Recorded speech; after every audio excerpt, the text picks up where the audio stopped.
தெலுங்கு மக்கள் குறித்து அவதூறாக பேசிய விவகாரத்தில் நடிகை கஸ்தூரி முன்ஜாமீன் கோரி உயர்நீதிமன்ற மதுரை கிளையில் மனு தாக்கல் செய்துள்ளார். அண்மையில் இந்து மக்கள் கட்சி சார்பில் சென்னையில் நடைபெற்ற ஆர்ப்பாட்டத்தில் பங்கேற்ற நடிகை கஸ்தூரி தெலுங்கு பேசும் மக்கள் குறித்து பேசிய கருத்து சர்ச்சையானது. கடும் விமர்சனம் எழுந்த நிலையில் தனது கருத்தை திரும்ப பெற்றுக் கொள்வதாக அறிக்கை வெளியிட்டார். எனினும் திருநகர், ஆண்டிப்பட்டி உட்பட பல்வேறு காவல் நிலையங்களில் கஸ்தூரி மீது புகார்கள் அளிக்கப்பட்டன. அதன் பேரில் இரு பிரிவினரிடையே மோதலை ஏற்படுத்துதல் உள்ளிட்ட 6 பிரிவுகளில் கஸ்தூரி மீது வழக்குகள் பதிவு செய்யப்பட்டன. இந்த வழக்குகளில் முன்ஜாமீன் கோரி சென்னை உயர்நீதிமன்ற மதுரை கிளையில் நடிகை கஸ்தூரி மனு தாக்கல் செய்துள்ளார்.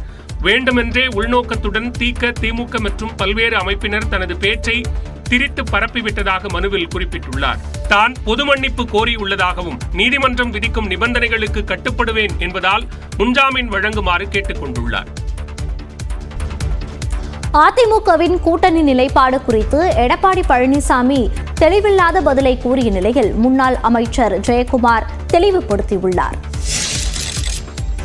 பாஜகவுடன் கூட்டணி அமைப்பது குறித்து தேர்தல் நேரத்தில் முடிவெடுக்கப்படும் என்று அதிமுக பொதுச் செயலாளர் எடப்பாடி பழனிசாமி தெரிவித்தது பேசுபொருளான நிலையில் பாஜகவுடன் எப்போதும் கூட்டணி அமைக்க மாட்டோம் என்று முன்னாள் அமைச்சர் ஜெயக்குமார் திட்டவட்டமாக தெரிவித்துள்ளார். உங்களோட கூட்டணிக்கு பாமகவையும் பாஜகவையும் வரவேற்க கதவு திறந்து வச்சிருக்கீங்களா? கதவு திறந்து வச்சிருக்கு, கதவு மூடுறதெல்லாம் அப்படியெல்லாம் கிடையாது. அதெல்லாம் மற்ற கட்சியில் அப்படி இருக்கும். அதிமுக பொறுத்த வரைக்கும் ஒத்த கருத்துடைய கட்சிகள்லாம் இன்றைக்கு ஒன்று சேர்ந்து இந்த லஞ்ச லாவணியம் உள்ள இந்த அரசை மக்களோட ஆட்சி அகற்ற வேண்டும் என்பதுதான் எங்களுடைய நிலைப்பாடு. அது யார் வராங்களோ அவையில் ஒத்த கருத்துடைய கட்சி தான் சார். தேர்தல் என்பது அவ்வப்போது வருகின்றது. 5 ஆண்டுக்கு ஒரு முறை சட்டமன்ற தேர்தல், நாடாளுமன்ற தேர்தல். அரசியல் சூழ்நிலைக்கு தக்கவர் தான் கூட்டணி அமைக்கிறாங்க. அந்த தேர்தலுக்கு நெருங்கின்ற பொழுதுதான் அந்த கூட்டணி யாரோட தலைமையில யார் கூட்டணி இருப்பாங்க என்று தெரிய வரும். அதுக்கு முந்தி எது சொன்னாலும் நிக்காது. பிரைம் மினிஸ்டர் பொறுத்தவரையில எந்த ஒரு அமைச்சராவது பார்த்திருக்காங்களா? நீங்க சொல்லுங்க. நீங்க எந்த ஒரு அமைச்சராவது சிஎம் பாக்குறதே ரேர். அதுலயும் பார்த்தா சில சிஎம் தான் பாப்பாரு பிரைம் மினிஸ்டர். அதுலயும் மினிஸ்டரை பார்த்த வரலாறு பிரைம் மினிஸ்டர் கிடையாது.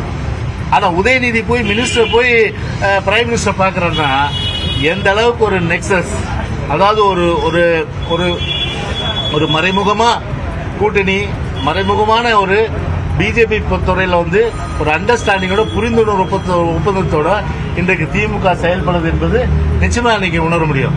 ஆனால் அது போன்ற நிலை எந்த காலத்திலும் அனைத்து அண்ணா திராவிட முன்னேற்ற கழகத்தை பொறுத்தவரை மறைமுக கூட்டணி என்பது கிடையாது. தெல்ல தெளிவாக சொல்லுகின்றோம். ஒட்டுமொத்தமாக கட்சியத்த நிலைப்பாடில் எந்த மாற்றமும் இல்லை. பிஜேபி தவிர்த்து கட்சிகள் அவங்க எங்க ஒத்த கருத்தோடு வரும்போது அது குறித்து கூட்டணி குறித்து பொதுச் செயலாளரும் அதே போல கட்சியை முடிவு செய்யும்.